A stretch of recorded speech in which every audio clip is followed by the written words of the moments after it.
Welcome back, everybody. Today I'm going to show you how to reverse audio in DaVinci Resolve.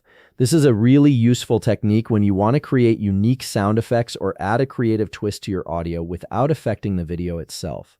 Let's jump right into it. First things first, open your DaVinci Resolve application on your computer. Once it loads up, you'll see the main interface with several options at the bottom of the screen. Look for the Edit tab and click on it. This takes you into the editing workspace where you'll be working with your clips and timeline. Now that you're in the editing view, locate the clip on your timeline that contains the audio you want to reverse. Click on this clip to select it. You'll notice it becomes highlighted, indicating that it's ready for editing. This step is important because you need to make sure you're working with the right clip before making any changes. Next, right-click on the selected clip. A menu will appear with various options. From this menu, click on Link Clips. This action is crucial because it unlinks the audio from the video track. By doing this, you're ensuring that when you apply the reverse effect, it will only affect the audio portion and leave your video completely untouched. This gives you full control over each element separately. After unlinking the clips, you'll need to select just the audio portion. Right-click directly on the audio track of your clip. Again, a menu will pop up with different options. Look for the option that says Change Clip Speed and click on it. This is where the magic happens, as this tool allows you to modify how your audio plays back. A dialog box will appear on your screen with several settings related to clip speed. Here you'll see a checkbox labeled Reverse Speed. Go ahead and check this box. This tells DaVinci Resolve to play your audio backward, creating that reversed effect you're looking for.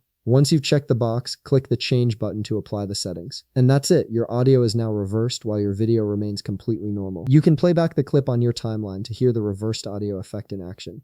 If you found this video helpful, please leave a like, subscribe, and see you in the next video.